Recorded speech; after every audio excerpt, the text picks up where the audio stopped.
government paid 800 million naira through Sheikh Gumi for the operation. People's Gazette. Earlier this week, bandits kidnapped 21 passengers and students from Kagara Secondary School. One of the students was shot dead. 2 days ago, the Niger State government announced that 27 students, staff, and members of their families that were kidnapped have all been released. Today, the 19th of February, the People's Gazette is reporting that it took the government a negotiation worth 800 million naira for the bandits to release the victims. Federal government paid 800 million naira for the successful operation brokered by NSA Monguno and Sheikh Gumi. Cash was ferried to Tagina Forest holding the gunmen. So the People's Gazette on Twitter literally said this, and in quote, exclusive, bandits have freed all students and officials abducted from Niger School on Wednesday. FG pays 800 million naira for the successful operation brokered by NSA Monguno and Sheikh Gumi. Cash was ferried to Tagina Forest holding the gunmen. FG to announce today or tomorrow. Popular Islamic cleric Dr. Sheikh Ahmed Gumi was the mediator between the bandits, ringleader Dogo Gide and Niger State government. In hinterland of Tejina, Rafi local government area of Niger State, the Niger State government have also ordered the immediate closure of all boarding schools in Rafi, Munya, Shiroro, and Mariga local government areas of the state after the kidnap happened. So they have so much information on the leader of these bandits, their name obviously given right here, and they can't, and for some reason they can't just arrest. There are ways around these things. It's not like we don't have the technology or anything to find the... It's actually very bad. It's very embarrassing, and why is it happening at a faster rate now? Why are these kidnapping of children being very constant? Because the first time they negotiated, is this a way for the government to still carry money to their pockets and be like, oh, we paid ransom? You shouldn't be paying money. Taxpayers' money, using it to release. You're meant to use this and invest it in the police force and investigative team to investigate and find these people. And also invest in security in the area to prevent things like this from happening. The first comment here says, invitation to bandit and kidnap and share our taxpayers' money. God will deal with you all. Absolutely. The same federal government is bombing Southeast people while using billions to beg terrorists. Exactly. Like, a few days ago, the news came out that, the military went into the Southeast states to go and find ESN. And they had a whole investigative team, and there were helicopters. Helicopters were hovering over the vicinity of where they thought that the ASN could be. Helicopters were there. There was a whole investigative team. But then they can't use the same effort to find these kids in some type of forest or whatever. It doesn't make sense, but they're ready to do anything they can to go and meet armed, security networks who are doing who are doing their job. But then bandits, what can they do? Someone else here says this. What kind of country is this?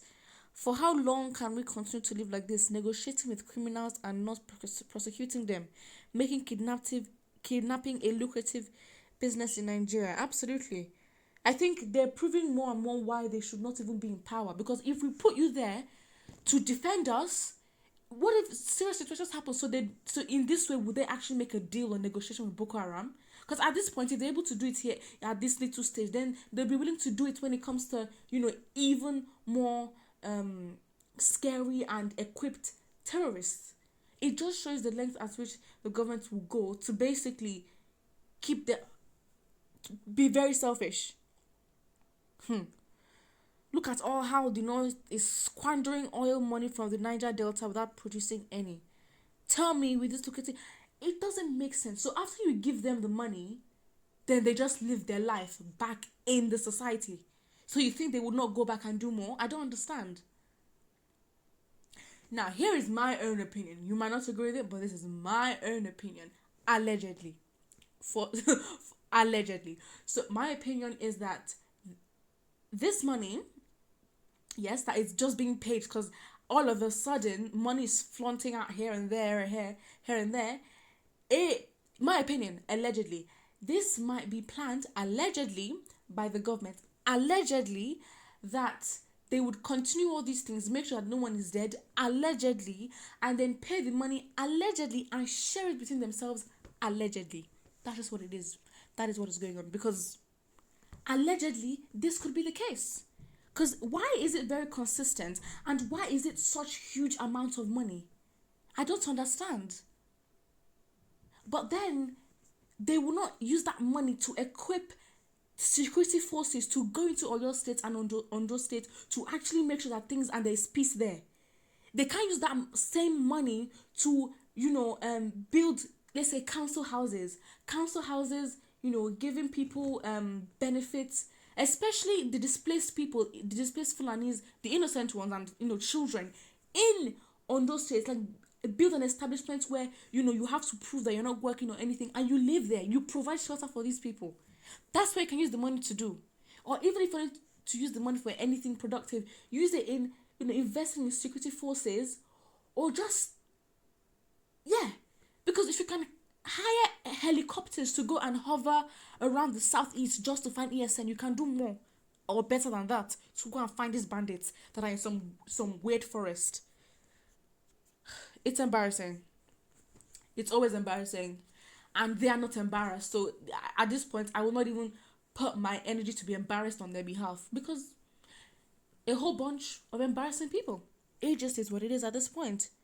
Someone here says, the North is really taking the South as fools. When all the oil well will be blown off, is then they will know that the patient dog eats the fattest flesh, not bone. That is the thing. It's our money. It is the money from the South. Because you cannot tell me that there's any lucrative sort of thing, except they've not tapped into it and they're just greedy to just see what's in front of them, which shows their lack of sense, to be honest. But this money that comes from oil, richness in resources, you're telling me that there's nothing in the North? And yet, the annoying thing, even if you wanted to favor your own people and it's obvious, let's say it is obvious that you only think of the Fulani people or the northern part of Nigeria and that's your main concern. Why is it that nothing there has also been good? There's no healthcare. The illiteracy is absolutely appalling. It's embarrassing. The kids can't. It is bad. Absolutely bad. They're literally begging. It's such a disgrace. The northern part of Nigeria is such a disgrace. People are begging on the streets every single time. That it's so strong that the stereotypes about them, there are no good stereotypes. Stereotypes are not the best in any sort of way, but then stereotypes that come from that northern part, it's like a whole village that they live in, the primitive area. In the south part of Nigeria, they're literally trying to think of ways to develop, and we're complaining of how underdeveloped that we are, but we're keeping up with such backwardness. They're such an embarrassing people. Why are they even part of the whole Nigeria? They're so embarrassing. That's just what it is. And then the leaders of that, it's if you're gonna make sure your people are better than others, then you literally be like, you know what, I will make sure that everybody sees that, you know what, I don't care about the South, I care about the North only. But then you're not doing things for your own people to live better, and then you're encouraging them to be carrying cows all around the country. What is that? Put what you think in the comment section below, and do not forget to like and subscribe.